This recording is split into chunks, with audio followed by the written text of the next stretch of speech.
are in the Abbey Road studio with John Barrett. Hi, John. Hi there, how's it going? Yeah, could you tell us how did you start working here in the Abbey Road studio? How did you start recording and mixing? So I was a musician from an early age, and I was lucky that there were, some old cassette tape machines lying around at college or school, and started recording. Basically, I was in a band playing loud guitar music, and started recording that, but then started recording acoustic music as well, and realised that actually I was probably better as an engineer or a mixer than being a musician. But I then went on to study at university and picked what I was going to study at college with a view to going on this particular university course, which had an affiliation with Abbey Road to some degree. In London? Yes. Well, no, it was actually, the university was in Surrey, so it was Guildford University doing the Tonmeister course. And as part of the degree, there was a placement scheme, so it seemed like the best place to go because you could get the opportunity to work as a runner for a year at maybe Abbey Road or Air Studios and various other places. And, obviously I signed up to try and be the guy that worked at Abbey Road. So today you are recording, mixing, mastering?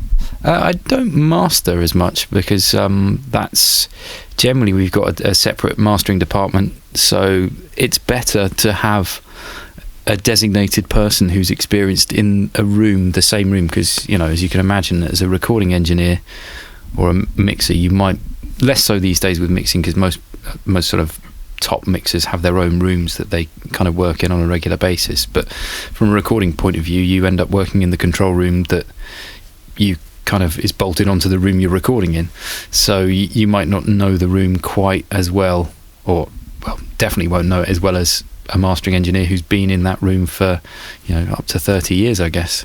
So it definitely makes a lot of sense to have the final sign off and the kind of final polish for a track done by someone who knows the room really, really well and can immediately dive for that band of EQ, just notch something or tweak a tiny little bit that just makes the magic happen. So during these years, do you have developed a method, a way of working on your own?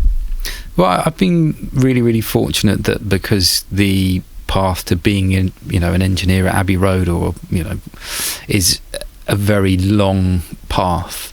You end up kind of assisting along the way loads and loads of different engineers, and you along the way you pick out from different people the things that you like, so you become an amalgamation of all of your favourite engineers that you work with and kind of develop their workflow and approaches and kind of methodology, so it's really useful. And when you mix, do you use hardware or you mix in the box? Maybe both? Well, it kind of depends on what the client would want, but I generally prefer to mix in the box these days because it's one of those things that the immediacy of being able to just tweak something, because maybe someone a bit later on down the line, 6 months down the line, goes, oh well, could we just have a version without the, you might print loads of stems, but it would be better if we actually did a mix with the vocal just a bit louder, or do this, or maybe we want to tweak the guitar figure in this, and you might not have that as a separate stem because you didn't stem every single thing out. So it's kind of useful to be able to do it in the box, and I quite like, if you've got lots of things to mix, being able to jump between different songs and or different cues in a film. I mean, I can't imagine doing a film score on a console anymore because there's just so much to get through, and the kind of workflow to have it all in the box so you can jump back and forth between things and import session data more easily and kind of come up with a template that fits a certain project, make a bespoke template for a project rather than it being a bespoke thing, rather than it being just a generalized template. You mix a lot of soundtracks, movies? Well, I've mixed a few. I mean, I generally spend more time kind of on the Pro Tools rig in Studio One or kind of engineering stuff in Studio 1, 2, or so. I mean, I don't get involved in the mixing as much as I'd like to, but yeah. Are there specific plugins that you use in each project? Well, I use lots of different plugins, but I think the thing is there's a lot of great plugins that sort of come with Pro Tools, so I just kind of would end up using a lot of stock things a lot of the time. Do you use the tape simulators? Oh yeah, I mean I use tape simulators all the time. Quite often I use them for the sort of slapback delays and kind of weird wobbly effects that you can get. So yeah. And for you, what are the main mistakes we can do when you mix a song? I think getting a broader overall picture is the most important thing, rather than kind of obsessing about a particular sound, you know. So I know a lot of people would, you know, and I remember I was guilty of it the first time I was mixing, is, you know, you go in and you solo up a guitar part and you'd make the best sounding guitar you could, and then you'd solo up the drums and you make the drums sound really, really good, and then you'd unsolo it all and put it together and it wouldn't really work. It wasn't a blend.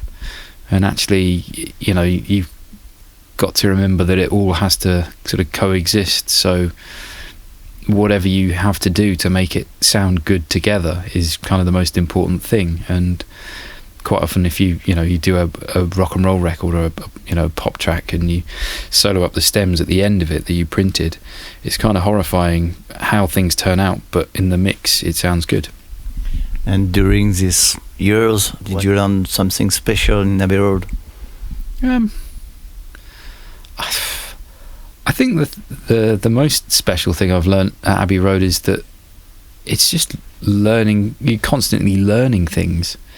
So every single project is different and you can always find something new and interesting in it. I mean, it would be unrealistic to say that every single day is you're working on music that you would like to listen to at home, potentially, you know. But then at the same time, you find ways of making it interesting and do it the best that you possibly can, and find ways of doing your job better, which is actually really satisfying. You know, if you're working on something that you don't like musically, but you know that you've made it sound amazing or the best that it possibly can be, that's really, really satisfying. Your best memory in Abbey Road? Oh, I'd imagine my best memory would probably be, I mean, you start on a high and then it's all downhill from there, but it's just the first time you walk in through the door and kind of go down the hallway into Studio 2 and just go, well, that's where a load of my favourite records were made. Yeah? Yeah, so it's... Which one?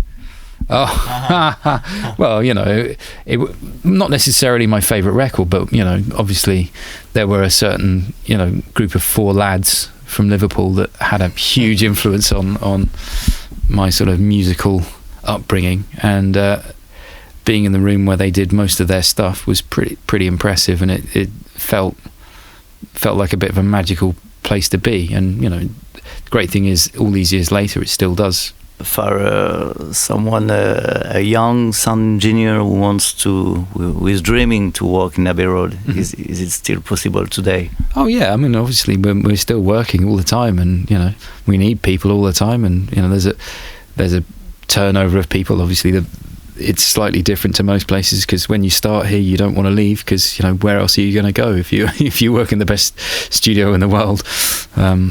Where else would you go? But yeah, there's always opportunities, and, you know, always looking for people who want to work hard. Okay, John, thanks for your time. I hope to see you soon. Yeah, likewise. Thank you very much. Bye.